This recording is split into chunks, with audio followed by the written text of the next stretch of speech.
¿Qué tal amigos? Un gusto saludarles. Les damos la bienvenida a este tercer y último episodio de este podcast enfocado al análisis de la política mundial. El día de hoy traemos un tema pues que es digno de cierre, ya que a inicios de mes hubieron elecciones aquí en México, en donde pues la amplia triunfadora fue Claudia Sheinbaum Pardo, convirtiéndose así en la primera presidenta de México, que dicho sea de paso en 2018 fue la primera jefa de gobierno de la Ciudad de México, y pues que siempre ha sido parte del gabinete, o al menos ha tenido una gran cercanía con Andrés Manuel López Obrador, quien ha sido presidente de México desde 2018 y que ahora en este 2024 pues finaliza su sexenio. Ahora la victoria de Sheinbaum fue una victoria significativa, ya que su elección no solo marcó, pues ya lo mencionaba, un hito por ser la primera mujer en alcanzar la presidencia en México, sino también por haber sido elegida por cerca de un poco más de 35 millones de mexicanos, 5 millones más de los que apoyaron a López Obrador en 2018, y según pues los datos ofrecidos por el Instituto Nacional Electoral, el INE, pues estas fueron las mayores elecciones de la historia en México, con un padrón de más de 98 millones de ciudadanos, 9 millones más que hace 6 años, lo cual se agradece, ¿no? Creo que el ejercicio democrático siempre es algo que termina por marcar la justa rienda por la que se va a manejar el país, y pues siempre da gusto que más gente forme parte de este ejercicio democrático. Ahora, ha habido una amplia discusión sobre cuáles van a ser los temas más críticos a los que se va a enfrentar Claudia en su sexenio, sobre todo en este año en el que pues, muchos países están en un proceso electoral, algunos en un proceso electoral bastante complicado como los Estados Unidos. Y pues para ello el día de hoy nos acompaña el profesor doctor Luis Julián Mireles Romero, que es un catedrático de la Escatepepan y también de la Facultad de Derecho de la UNAM, quien pues nos explicó un poco más sobre los procesos a los que se va a enfrentar, cuál es la visión que Claudia Sheinbaum le puede proponer al país, las relaciones diplomáticas que puede establecer y qué tipo de relaciones existirá entre México y los demás países ahora con su llegada. Digo que hubo un poco de polémica, pero de igual manera en la entrevista se hablará para que pues presten mucha atención y no se lo pierdan, porque sin duda alguna fue una entrevista bastante interesante, llena de muchísima información, donde también se tocaron temas pues muy polémicos en cuestión de que pensaban que México se podría volver una dictadura, lo comparaban con Venezuela. Además eso también lo habló el doctor. Entonces pues fue una entrevista bastante interesante y que ojalá les agrade, así como a nosotros nos agradó mucho esta conversación con él. Y bueno, sin más que agregar, los dejamos con la entrevista. Saludos amigos, bienvenidos a esta tercera entrevista que tenemos en el podcast, último capítulo de Burros, Nopal y Circo, únicamente para público conocedor y exclusivo. El día de hoy, como siempre, está conmigo Belinda. Belinda, ¿cómo estás? Muy bien, Emiliano, ¿y tú qué tal?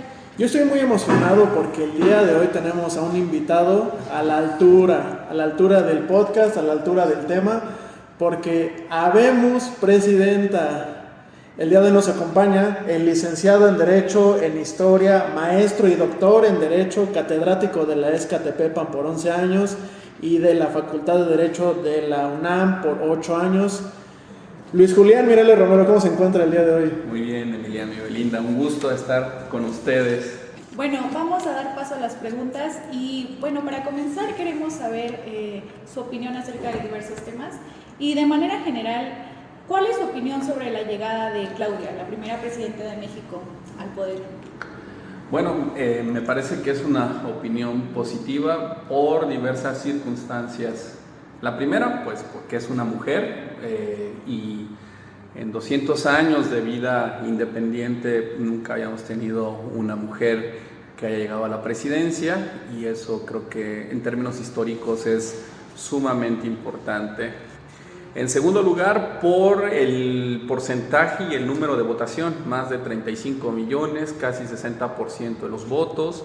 Entonces eso refleja pues un nivel de simpatía y de proximidad, no solamente pues con Claudia, sino con lo que representa Claudia en términos de proyecto.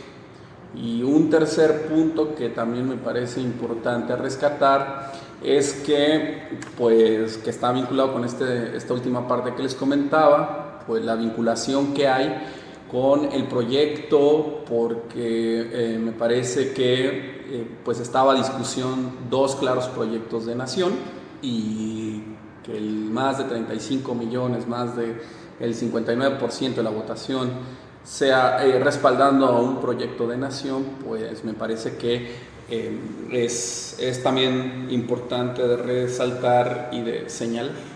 Justo ese es el siguiente punto, va relacionado con la siguiente pregunta, porque sí fue un dominio arrasador de parte de los votantes. Y antes yo tengo una duda más personal. ¿Por qué cree que ahora ya no existe esta, digamos, la oposición ya no cuenta con el apoyo, ya no es una oposición que esté tan arraigada como antes sí lo estaba, y que ahora ya existe un dominio pues bastante amplio y claro de Morena?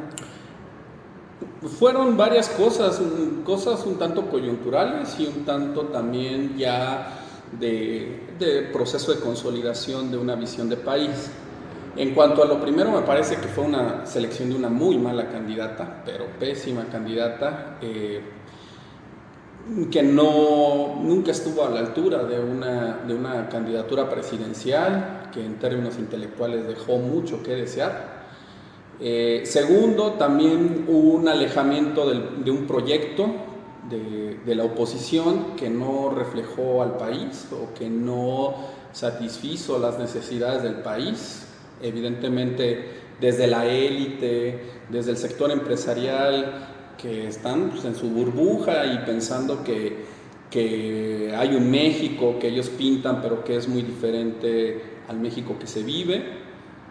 Entonces, por un lado tenemos a una mala candidata, por el otro lado tenemos a un mal proyecto, que muchas veces más bien lo que hacían era colgarse del proyecto de la llamada 4T, del proyecto primero de Andrés Manuel y luego de Claudia. Entonces pues no había como una diferenciación o una opción diferente que representara a la oposición a nivel nacional. Eso en cuestión por la parte coyuntural, y por la parte de un proceso pues mucho más largo, vemos que el sexenio, aunque lo pinten de desastroso y que casi nos estamos yendo a la ruina, a la venezuelización, que casi sales a la calle y te asaltan y te matan, me parece que la realidad es diferente, ¿no? Vemos un país económicamente estable, vemos un país que sí tiene niveles de violencia y de inseguridad, pero que también paulatinamente se han ido reduciendo algunos delitos, se han ido reduciendo algunos índices de criminalidad. Vemos un país que tiene sus problemas evidentemente, pero que también los índices han dicho otra cosa. Por ejemplo, han salido de la pobreza más de 5 millones de personas, el salario mínimo está en niveles históricos que no se habían visto, porque pues, los sexenios anteriores lo que hacían era incrementar el salario mínimo en 3, 5 pesos y creían que eso era suficiente y que alcanzaba para la población. Y vemos que en el último sexenio, bueno, el sexenio que está terminando, el aumento del salario mínimo ha sido considerable. Vemos una inflación controlada, que eso también es importante. También se observa un México fuerte a nivel internacional, y eso también se ve reflejado en el precio del dólar, del peso en relación con el dólar y con algunas otras monedas. Entonces, mientras la oposición pues veía un apocalipsis del país, pues evidentemente creo que la realidad también era otra. Ahora también en términos de proyecto de la 4T, creo que también supieron consolidar algunos elementos que se empezaron a establecer desde el inicio del sexenio de Andrés, como por ejemplo los programas sociales, que quieras o no, al final de cuentas ayudan a un sector de la población que es un sector vulnerable, como los adultos mayores, un sector que está y que puede estar en riesgo de caer en crimen organizado, como son los jóvenes. Hay muchas críticas acerca de a qué le destinan el dinero los jóvenes, pero independientemente de eso, pues tanto becas como el proyecto o como el programa de Jóvenes Construyendo el Futuro, pues representó un mecanismo de acceso a ingresos que si no lo tuvieran probablemente lo podrían conseguir por otra parte, ¿no? Regularmente vinculado con ingresos del crimen organizado.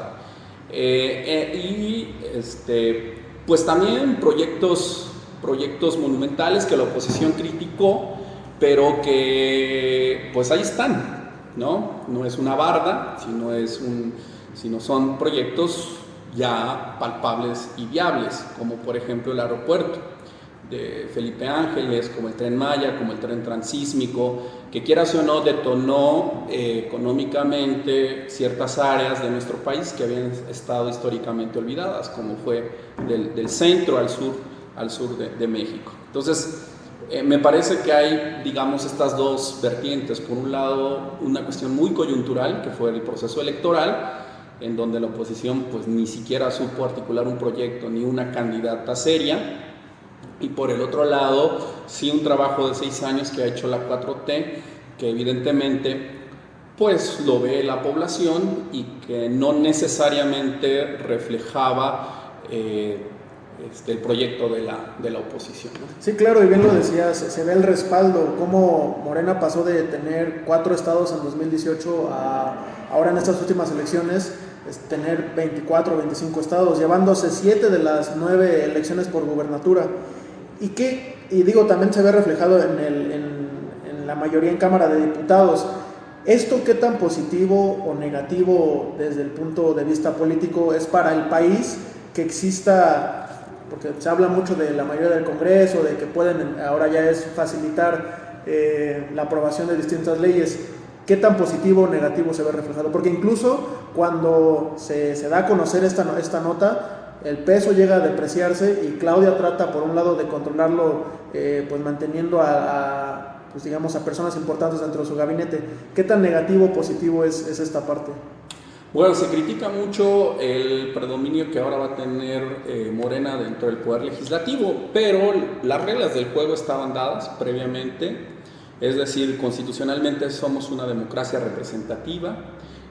Constitucionalmente están definidas las reglas para la elección de diputados y senadores, y constitucionalmente me parece que es una mayoría legal, constitucional y legítima, que no hay ningún pero que se le pueda poner.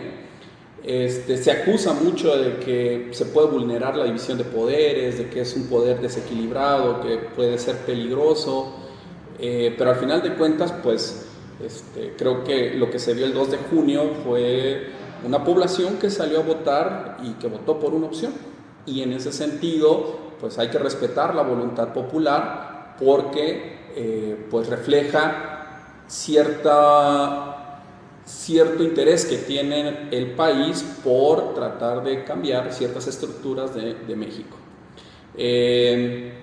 Ahora también se acusa de que puede ser contraproducente, pero los pesos y contrapesos de los poderes, repito, están en la Constitución, se jugaron con las reglas constitucionales, y yo creo que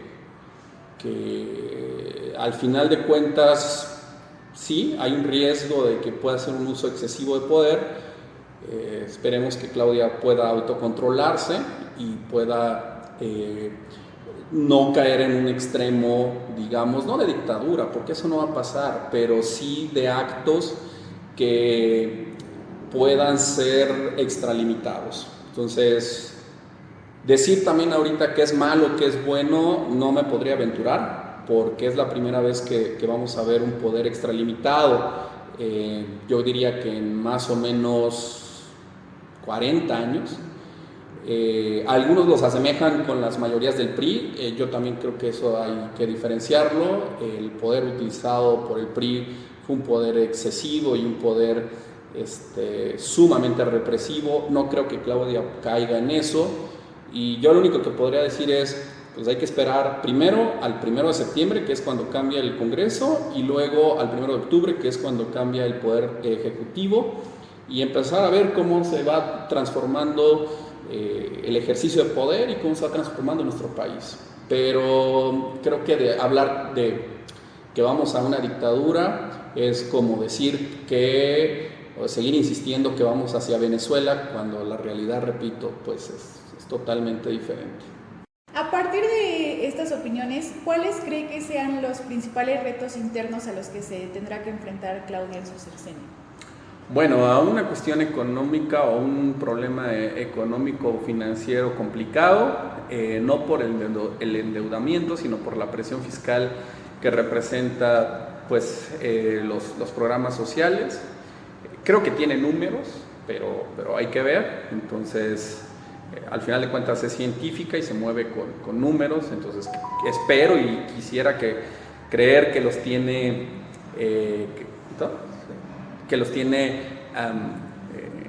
enfrente y que sabe las finanzas públicas de nuestro país. Yo creo eso. En términos sociales, sí, una reducción o índices por reducir de pobreza, que todavía son importantes en nuestro país. También ver, por ejemplo, el aumento al salario mínimo que viene pues, para diciembre, que será su primer aumento ya formalmente en su sexenio. También pues la implementación de una política o de una reforma, mejor dicho, judicial, que parece muy fácil, pero que yo creo que en la práctica va a estar complicado, ¿no? Y que eso es algo de lo que últimamente pues, se ha venido discutiendo. Cuestiones naturales como la falta de agua, el cambio climático que evidentemente se ve en nuestro país, no solamente en el mundo, y en el mundo también, mejor dicho. Entonces, creo que internamente hay varios retos que va a tener y a ver cómo los enfrenta, ¿no? Y hablando de los retos externos, ¿cuál es su opinión? Bueno, retos externos yo creo que va a tener bastantitos. Por ejemplo, los estamos viendo ahorita, toda la especulación del peso en paridad, en relación, mejor dicho, con el dólar, es netamente especulativo.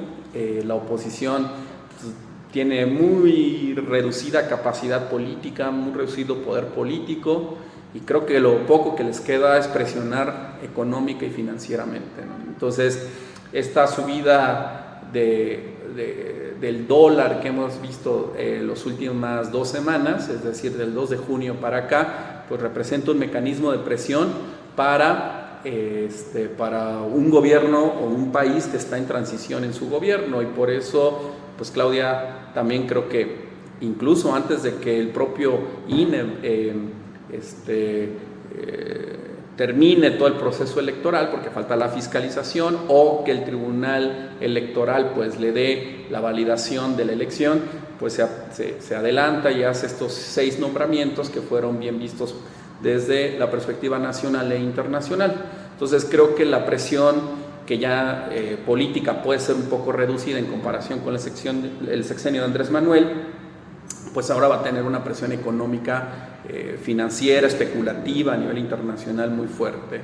Otro, pues Estados Unidos va a ser uno de los elementos ahí que va a estar presente, externos, porque además pues también están viviendo un proceso electoral sumamente complicado, por las acusaciones hacia Trump, por cómo ha conducido la nación Biden. Entonces parece ser que va a ganar Trump, pero digo parece ser porque está muy cerrada la contienda, y entonces vamos a ver, yo creo que un gobierno de Trump pues muy ultranacionalista, proteccionista, y con eso va a tener que luchar Claudia, que yo creo que a lo mejor lo está previsualizando, por eso puso en economía a Ebrard, y por eso se suena que va a Relaciones Exteriores Juan Ramón de la Fuente, que había sido embajador de México ante Naciones Unidas y que tiene pues vínculos y presencia con nuestro vecino del norte. Entonces Estados Unidos pues es un tema externo que iba a estar presente. Yo creo que también otro de los factores que van ahí externos a influir, aunque en menor medida, pero sí hay que tomarlo en consideración, es la relación de México con América Latina, porque también venimos de unas relaciones fracturadas con Ecuador, con Perú, hay cierta razón de por qué estamos fracturados con estos dos países del sur, pero también hay que ver cómo se maneja la política exterior de nuestro país, en específico con América Latina. Con Europa seguimos en un proceso de renegociación del Telequem, que quién sabe cuándo termine, pero que probablemente pues se espera que Claudia ponga atención en eso.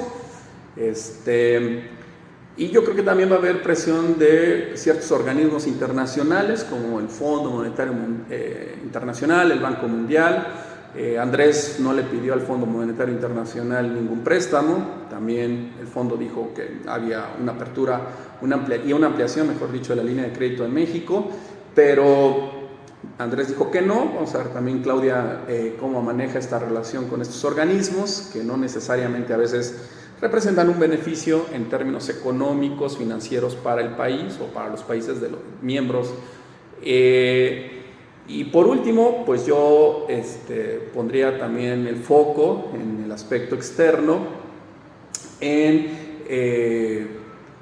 lo que pueda hacer Claudia en relación con algunas otras potencias como China, como Rusia, que si bien es cierto están un poco lejos de nosotros, si quieras o no, pues mantenemos cierta vinculación comercial, principalmente con China. Entonces, creo que esos serían principalmente los elementos externos que hay que tomar en consideración. Tiene un panorama complicado externo, no por Claudia, sino por las circunstancias del mundo. Y finalmente, ya lo mencionaba usted perfectamente, el proceso electoral que se vive en Estados Unidos, lo maquiavélico que se está volviendo el mundo actualmente con la reunión entre Putin y Kim Jong-un, donde pues firman un acuerdo estratégico entre ambas naciones, y digo también el mandato algo lleno de controversias de Milei en Argentina. ¿Cuál es el panorama que actualmente, o bueno, más bien que usted ve en el futuro para no solo para México, sino en general en el mundo, donde también se están viviendo procesos electorales en muchísimos países al mismo tiempo que aquí en México? Bueno, pues es un panorama complicado, pues como es complicado el mundo. A mí me parece que con Milei sí vas a tener una relación un poquito, digamos, distante en términos de identidad ideológica. Obviamente, pues tampoco se ve que Milei tenga muchas ganas de fraternizar con México, como sí lo hizo Alberto Fernández y Andrés Manuel cuando estuvieron y coincidieron en el poder.